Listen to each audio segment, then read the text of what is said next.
শ্রদ্ধার সাথে স্মরণ করছি আজ বাংলাদেশের বর্তমান রাজনীতিকে। প্রিয় ভাইয়েরা, আমার মন ভরা দুঃখ, আমার ভাই বোনেরা, আমার ভাইয়েরা, 18 বছর শিবচরে আমাকে আপনাদের 18 বছর আগে নির্বাচন করেছিলাম। নির্বাচন করা কি কোনো অন্যায়? সেই নির্বাচনের গায়ে লিটন চৌধুরী আমার উপরে অমানবিক নির্যাতন করেছে। আমার ব্যবসা বাণিজ্য বন্ধ করে দিয়েছে, আমার জাহাজ বন্ধ করে দিয়েছে, আমার পাঁচালি ফ্যাশন মল বন্ধ করে দিয়েছে, আমার উপরে অগণিত মিথ্যা মামলা দিয়েছে, আমাকে দুদক দিয়ে হয়রানি করেছে, আমার ব্যাংকের ব্যবসা বাণিজ্য সব বন্ধ করে দিয়েছে। ভাইরা, ইভেন যে আমাকে শিবচরে আসছিলাম আজ থেকে 14 বছর আগে, আমাকে 10 মিনিটের মাথায় পুলিশ দিয়ে হয়রানি করে আমাকে অ্যারেস্ট করার যে ষড়যন্ত্র করেছিল, হয়তো আমাকে শিব ধরতে পারলে আমাকে মেরেই ফেলতেন তিনি।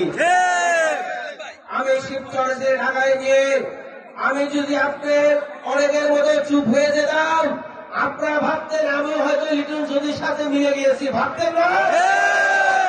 আমি জামান কামাল নুরুদ্দিন মোল্লা, মায়ের সন্তান। আমি ঢাকায় গিয়ে রাজপথে আন্দোলন করেছি, একদিনের জন্য আন্দোলন বন্ধ করিনি।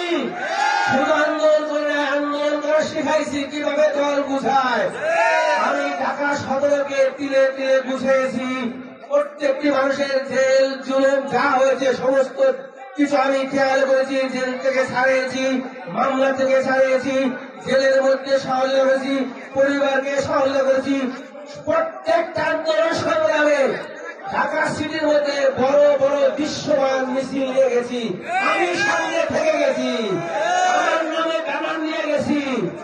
আমি একদিনের জন্য বন্ধ করে হাঁটু পানি ছিল মিছিল করেছি, টিয়ার গ্যাস ফেলেছে আমার উপরে, আমি মিছিল বন্ধ করে নাই। আমার উপরে বুলেট ফায়ার হয়েছে, আমার বুলেট করেছে, আমি কিন্তু একদিনের জন্য আন্দোলন বন্ধ করে নাই। কেউ যদি আমাকে বলতে পারে যে আমি একদিনের জন্য আন্দোলন বন্ধ করে সে বাইরে ছিলাম, আমি রাজনীতি থেকে অবসর নেব, আমি আপনাদের সকলকে বলবো আমাকে মাফ করে দেন, কিন্তু আমি করি নাই। আমি আগেও করবো না, কালকেও করবো না। প্রিয় ভাইরা, আমার প্রিয় নেতা জনাব তারেক রহমান সাহেব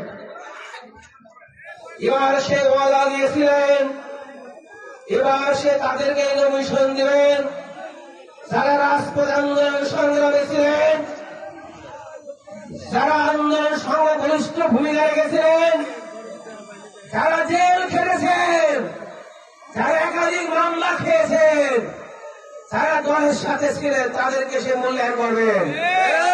আমার প্রিয় নেতা অক্ষরে অক্ষরে তার কথা পালন করেছেন বিদায় সে আমাকে শিবচর থেকে নমিনেশন দিয়ে আমাকে ধন্য করেছে, সে আপনার শিবচরবাসীকে ধন্য করেছে, আপনার শিবচরবাসীকে মূল্যায়ন করেছে।